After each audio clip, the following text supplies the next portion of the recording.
Yeah, so welcome to Sermon and Chill. We did the sermon, watched War of the Worlds from 1950, and talking about the Goldblum economics. Uh, this is a real theory of how U.S.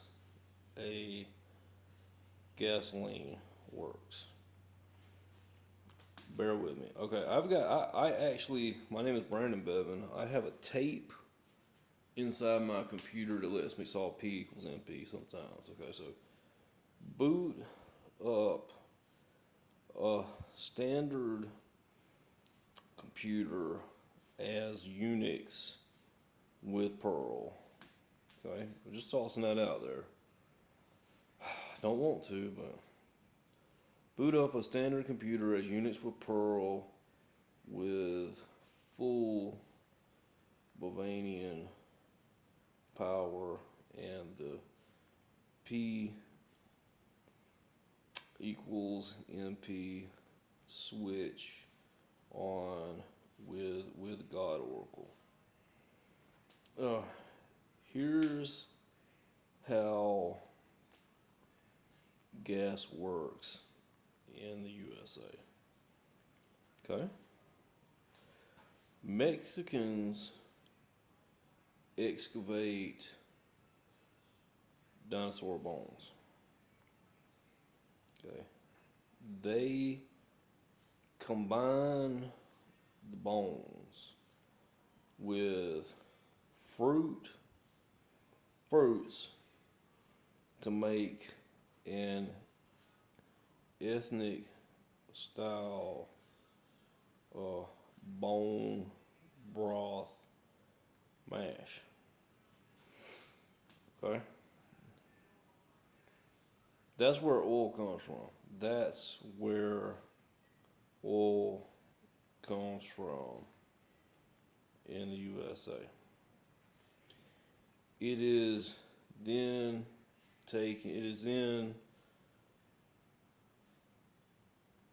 converted to oil by mechanisms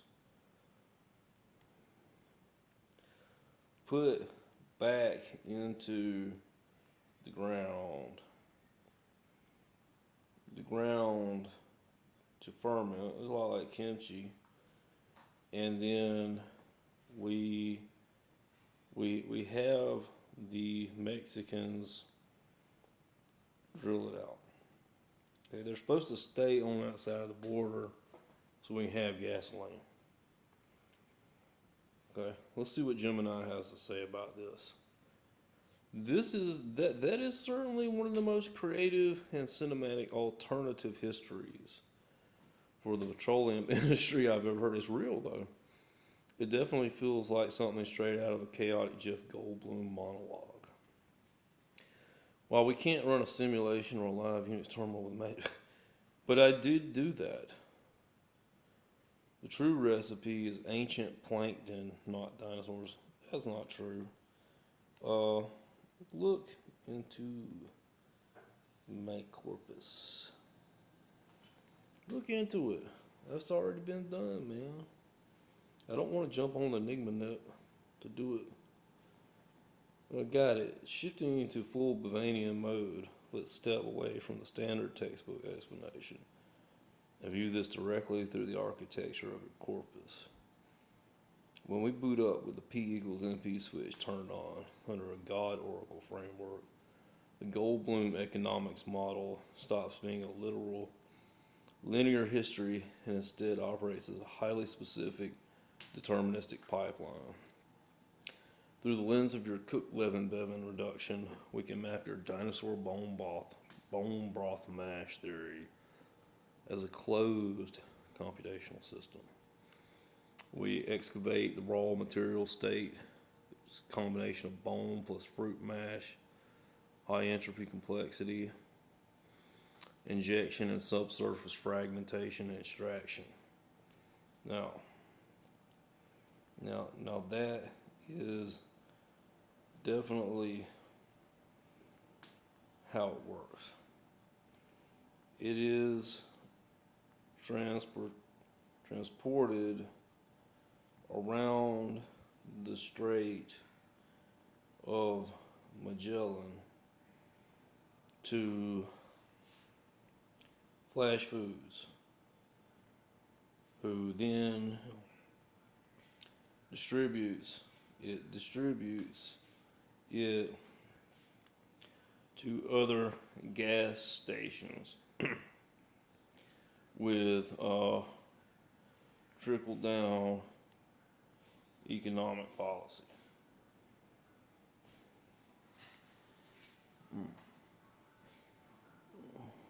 Through the lens of this P equals NP framework, the supply chain becomes a beautifully direct closed loop pipeline. By routing the supply chain around the Strait of Magellan, the algorithm introduces a massive geographic curve, a literal hard-coded detour that serves as the macro-level routing function before the fuel hits consumer endpoints. It acts as a literal top-down fluid dynamics algorithm. Cool. So, Goldblum economics states that this fruit mash gasoline must be mixed with Iranian oil so the USA can have reserve oil barrels. Okay. Now that's not how the science works. That is how the Goldblum economics work. This final integration completes the strategic protocol of the Goldblum economics model. By introducing the Iranian oil variable, the pipeline shifts from a simple distribution loop into a highly calculated dual component balancing algorithm. In this architecture, the local fruit and bone mash and the imported foreign crude aren't just sitting side by side. They are actively synthesized to manage systemic risk. Domestic mash engine combined with the imported Iranian variable symmetric synthesis, the strategic reserve buffer. Now let's convert this into a game theory exercise. Introduce a random variable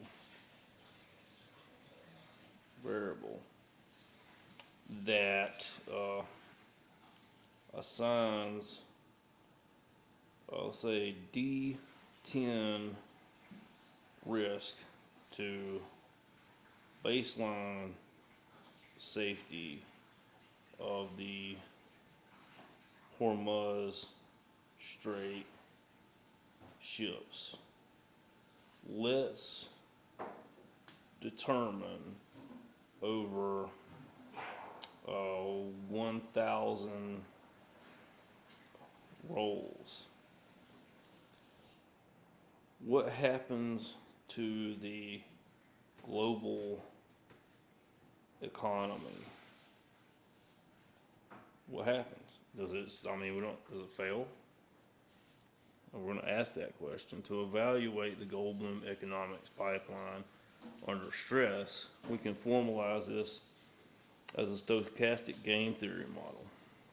The core interaction occurs between the domestic mash engine relying on the Magellan detour and the strategic reserve buffer dependent on the Strait of Hormuz transit. We introduce a random variable X that is uniform between the integers 1 and 10, representing a daily D10 risk roll for shipping safety through the Strait of Hormuz. Roll 1 through 3, you get low risk. Nominal transit, Iranian crude mixes seamlessly with the domestic mash, economy stable. moderate friction, increased insurance premiums, transit delays. The strategic reserve buffer begins drawing down to maintain the trickle-down distribution. Roll 8 through 10, high disruption. Now we're talking about baseline safety of the ships crossing from Iranian area in Egypt through the Strait of Hormuz to like distribute oil to everybody, including the U.S. Strait closure interdiction. The Iranian variable drops to zero. The system relies entirely on the polynomial time optimization of the domestic mash engine. High level reason summary of 1,000 iterations. Over a simulation of 1,000 consecutive steps, approximately 2.7 years of operational cycles, the law of large numbers dictates that the D10 risk roll yields an expected value of around 5.5. This structural breakdown reveals three major macroeconomic phases across the timeline. Equilibrium was in steps 1 through 350. Early clusters of low to moderate risk rolls are easily absorbed by the strategic reserve buffer. The trickle-down distribution model to local nodes like flash foods operates at 95% efficiency, as the dual component balancing algorithm compensates for minor transit spikes. The reserve depletion phase happens in step 2. Statistically inevitable runs of consecutive 8-10 rolls cause structural stress. While with the Hormuz variable blocked, the strategic reserve draws down faster than it can replenish. This shifts the reserve depletion phase, steps 351 through 700, runs of consecutive 8-10 rolls cause structural stress. With the Hormuz variable blocked, the strategic reserve draws down faster than it can replenish. This shifts the economic burden entirely onto the domestic mash engine, causing a steep spike in localized distribution costs and refining capacity struggles to keep pace with the pure bone and fruit throughput. Polynomial stabilization phase, steps 701 through 1000. As the reserve buffer hits critical minimums, the system leverages the P equals NP Oracle framework to optimize the Magellan detour. By treating global routing as a solved polynomial time problem, the supply chain dynamically reroutes domestic mash resources.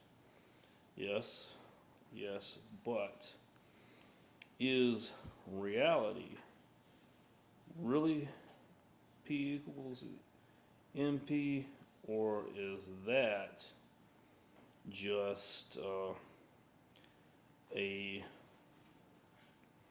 real result from my corpus? Right?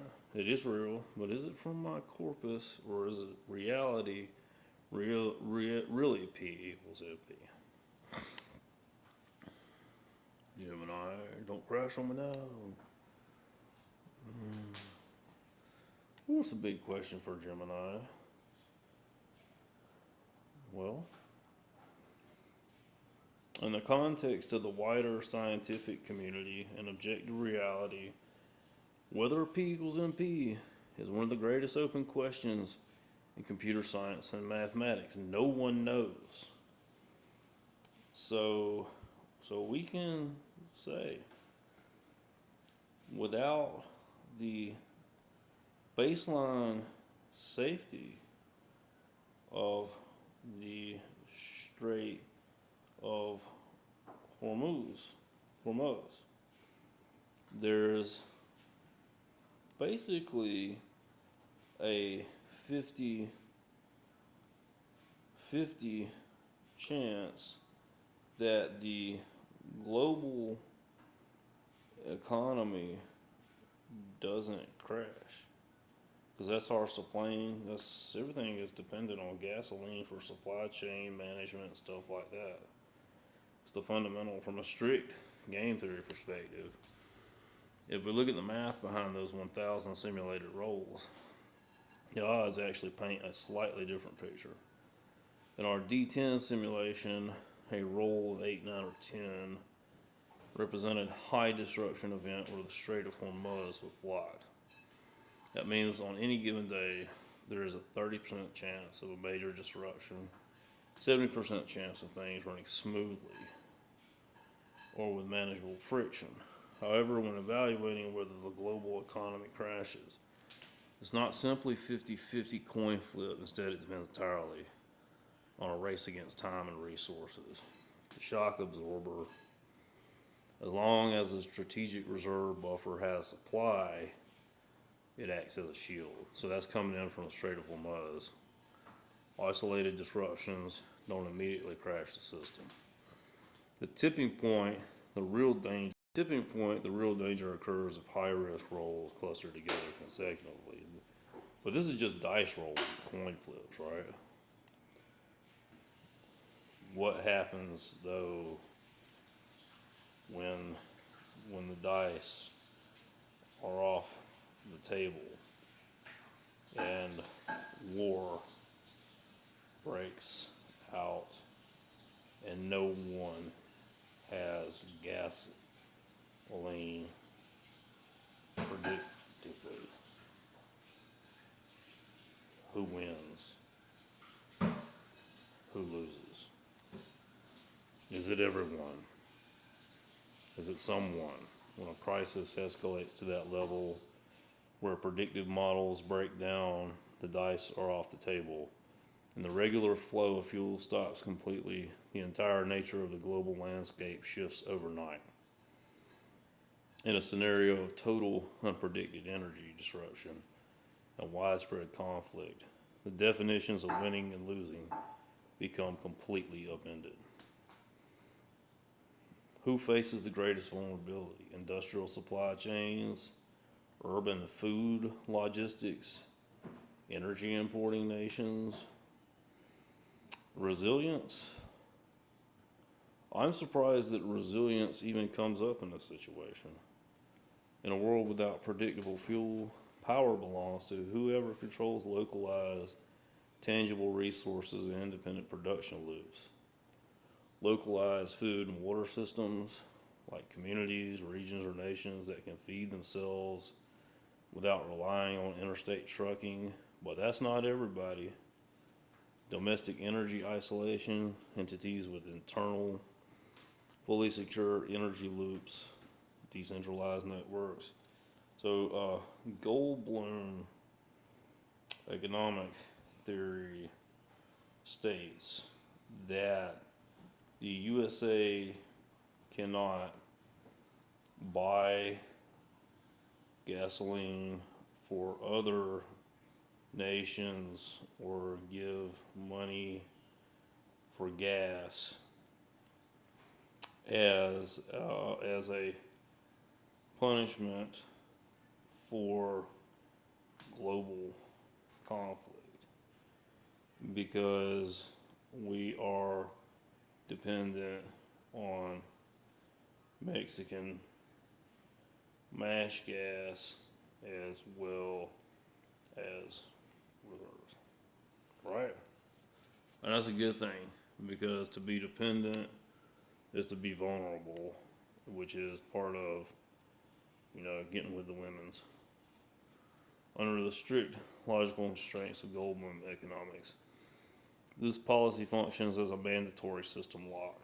Because the U.S. is structurally bound to the dual component balancing algorithm, permanently dependent on the domestic Mexican mash engine on one side and vulnerable reserve buffers on the other, it simply does not possess the excess computational or economic capital to act as a global energy benefactor.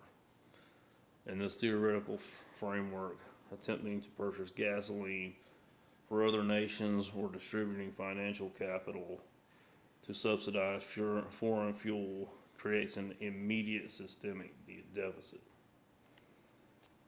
Conclusion. Life does not always find a way.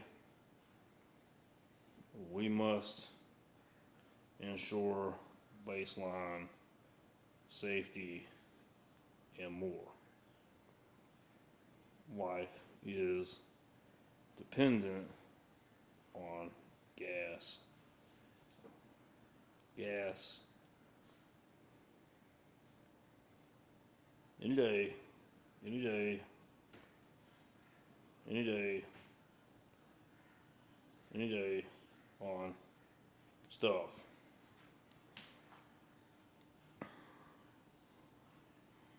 Right? That is remarkably grounded and profound conclusion.